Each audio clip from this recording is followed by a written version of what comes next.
Happy Thursday. This is Pedro De Leon. What's up, everyone? And I'm Chihiro Kurokawa, and we are Beyond Stocks. So we're a community where we want high-earning professionals and business owners to learn about how they can grow their wealth through alternative investments, which is all the investments that exist outside of stocks and bonds. Right. So just kind of piggyback on that, again, alternative investments is anything outside of stocks and bonds and mutual funds, real estate, private equity, oil and gas, just so you guys can know. Because I know there's a conversation people keep asking that question. So, but let's talk about our event last week, man. Yeah. I think it was a great success. We did it in McKinney. McKinney is growing as a city in north of Dallas for you guys that are not from Texas.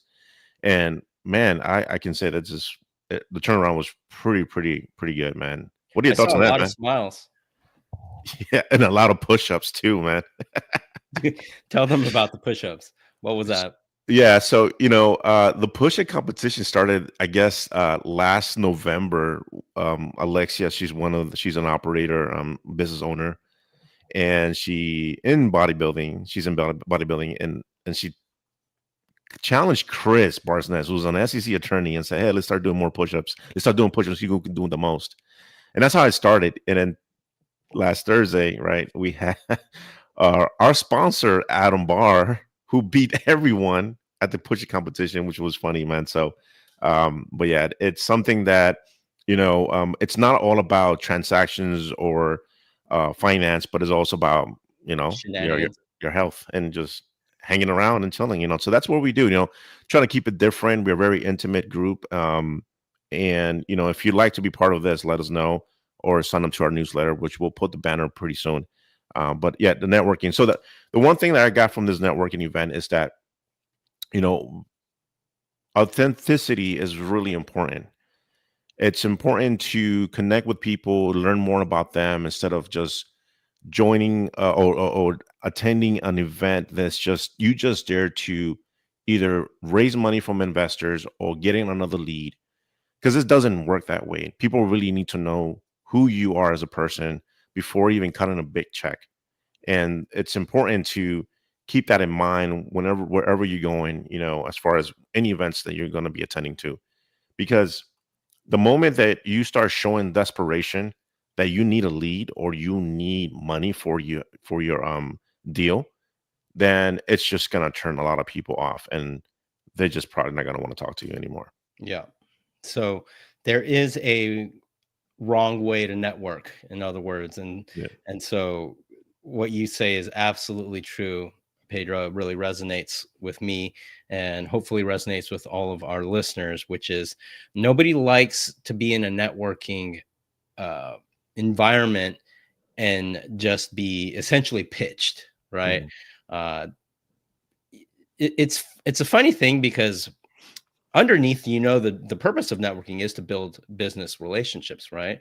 However, when you do it too openly or just like very obviously seeking something, and you do that in a very obvious way, it turns people off, and it's right. And so in order to avoid that type of a scenario, Pedro and I put a lot of effort into having a curated invitation list. Like, we don't blast this out when we do host these in-person events. We're constantly shooting texts back and forth between you, Johnny, and myself. Johnny Dow, shout out, our friend of the show. But we're shooting texts like, "Hey, do you know who this guy is?" "Oh yeah, that's my contact." And then we provide details or what have you. So it is very thoughtful in terms of how we invite people, and because we don't want that type of transactionally minded people infiltrating our group. Yeah. It's funny because on a while back, we had someone who, I have no idea how they got the link, but they said, who invited you? And we put there, who invited you? And he put Facebook right? So absolutely, that was like a no go for us, right? So stuff like that, and it's important to to understand, like, when it comes to networking, is providing value, and the value can be something like, hey, let me connect you with someone that I know that can work with you, or something like that. And that's what I see. That's what we saw last Thursday. Everyone saying, "Hey, I know someone," or "Hey, I got something that I can provide you with this," right? Instead of just kind of hard selling. Yeah. Uh, so so keep that in mind. Because of that, I like the fact that we as a community, we worked with each other to the point where, man, it's like fun seeing each other or doing push-ups at the end of the event. And so it's I'm thinking this is what Johnny said. Hey, we should have a trophy. Was it you or Johnny that said we should have a trophy or something, right? It was Johnny, It actually. was Johnny. Great idea. Yeah. Yeah. Uh, So We should do that. that's funny. On the networking point, this is a very fresh memory for me, which is just last week. On Reddit, of all things, I connected with somebody who has almost a decade of pretty deep operational experience in multifamily, Hmm. and he works for a small, multifamily firm, and he wants to branch out on his own, right? The one thing he doesn't really have any experience with is raising capital. He's more of an operationally minded, is it left brain? Whatever Hmm. side of the brain. He's that type of a guy. And so we had a call, and he asked me, "Hey, how do I raise capital?" And I said, "Well, that's a complicated subject, and we're not going to cover that in this 30-minute call. However, Hmm. you can cover maybe 60, maybe 75% of what you need just by having a great elevator pitch." And Yeah. so I coached him on that. And true to what you were just saying moments ago, Pedro, I told him, "Hey, you really need to come up front in your elevator pitch with the fact that you have tremendous value to provide from the operational standpoint, underwriting, acquisitions, you have broker relationships, asset management, on and on and on. Right. Yeah. But you don't know how to raise capital, right? So you start with, here's all the things that I have almost a decade experience in. What I'm looking to do is partner with somebody who needs to deploy capital and who needs my expertise." And I said, and so I gave him like a mock, elevator pitch, Hmm. and hopefully he used it, because he texted me last night saying, "Hey, I'm going to an event tonight. So wish me luck." That's awesome. Yeah. And I guess in anything, right? Like in business, build out your elevator pitch. One of the I guess uh, things that we did in order to improve our elevator pitch was we spent about probably 15 minutes kind of dissecting the things that we're going to say that and hit our target market to make that 1 minute, 60 seconds pitch, right? And everyone has different strategies of doing this. So there's no right or wrong. It's just get it to the point, who you want to, what's the value that your value proposition that you're providing, so definitely it's a big need. So yeah, so don't be those individuals that go out there network events that just start handing out business cards, because there's no one really gonna care, you Yeah. know.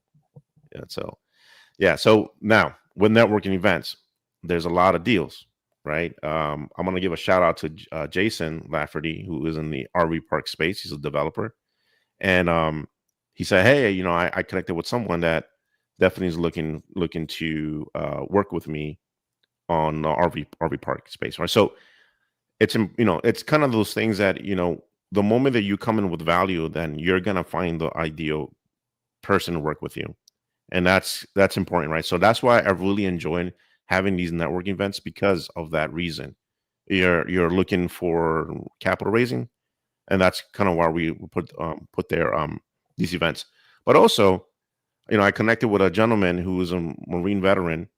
Well, actually, we don't call him Marine veteran. He's just a Marine. Once a Marine is always a Marine. But he sold his business through about 3 months ago, 4 months ago, and he wanted to attend my event because he's looking to passively invest. So that's kind of the rooms that we put in together. People that we put in together. So it's it's all thought out, and we go through a vetting process to make sure who's going to be in that room. So yeah. Yep.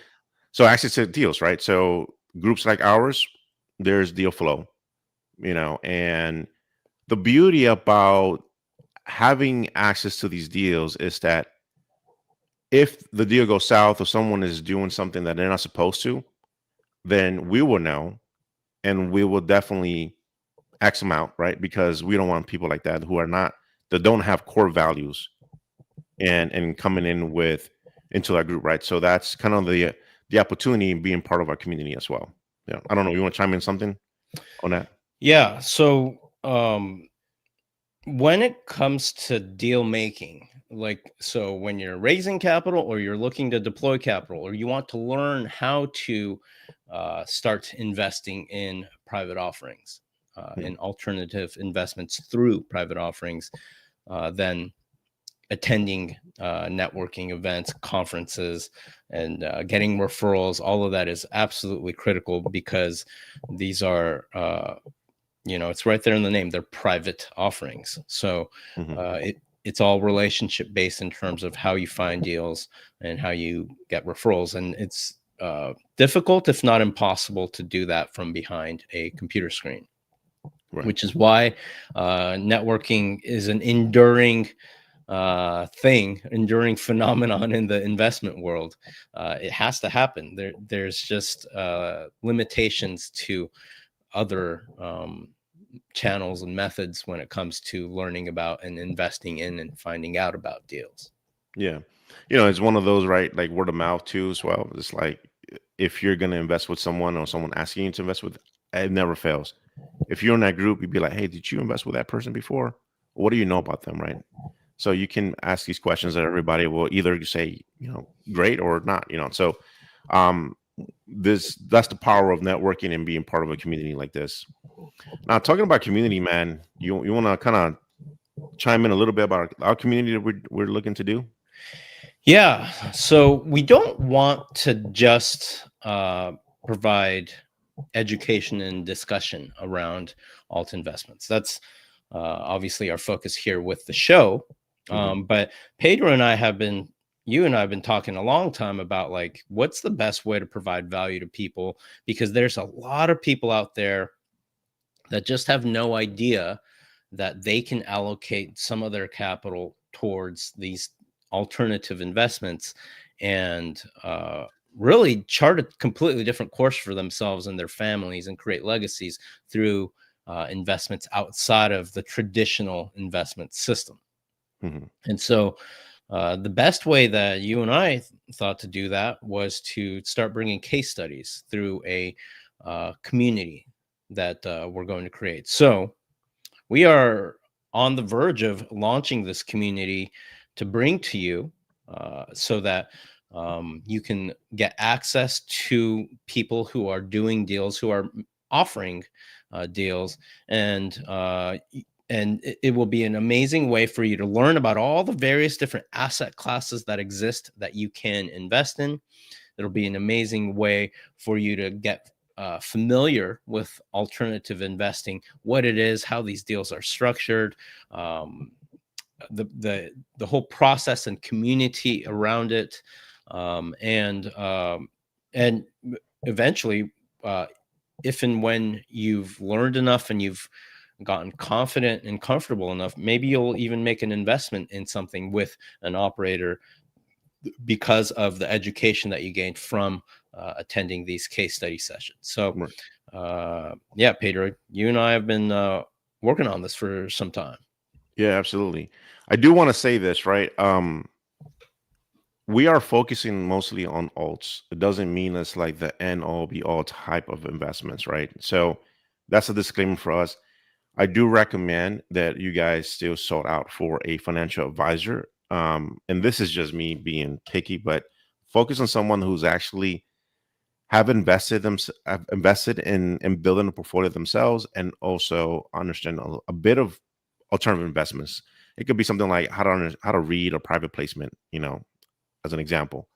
Not all financial advisors do know this. But again, as a disclaimer, still go talk to them because you still want to divide your portfolio into many different assets so you can diversify, right? So now with a community that we're building, if you want to be part of it, then make sure you join our newsletter, which is we have right there on beyondstocks.com.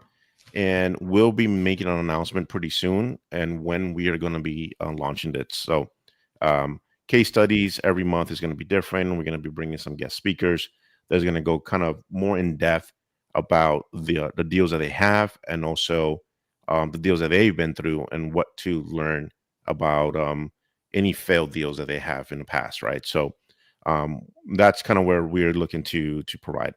So with that being said, we're going to be having more events coming up locally in the Dallas area.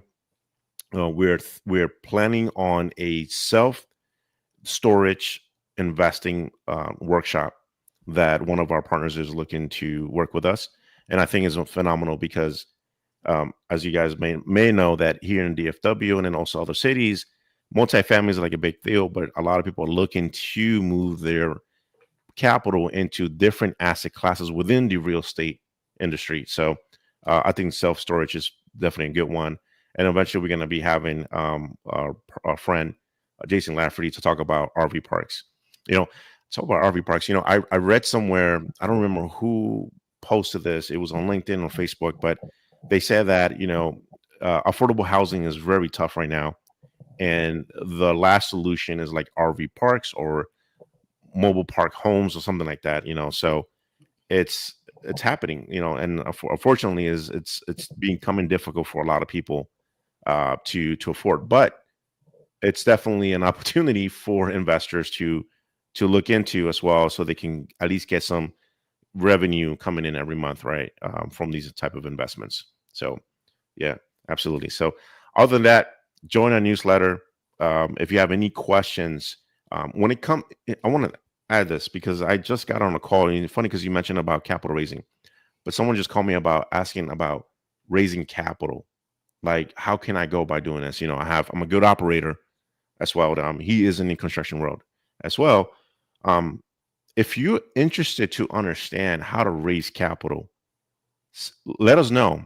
Maybe we can put like a workshop or a segment about this, because it's not a 1, 2, 3 easy thing. It's a process to this. Capital raising, when there's a firm that hire people to go raise capital, they get paid just to do that, right? And so if you want to understand more about that from our eyes, I raise capital. Chihiro has raised capital as well. We do know how to do these things, so if you're interested, let us know, and we'll most likely probably put a workshop. I don't know what you think, man. Yeah, if there's enough interest in that, we'll bring the content. Yeah, absolutely. Sounds good. Other than that, I got nothing else for you guys. Stay tuned for next week. We're going to be talking more about certain things about alternative investments more in depth, and we'll definitely after that we'll have some amazing guests. So with that, Chihiro, you got anything for us? No, keep trucking, keep an open mind, Yeah. and let's just make Yeah. progress day by Keep day, learning. man. Yeah, absolutely. All right, guys, stay tuned till next time. Take care.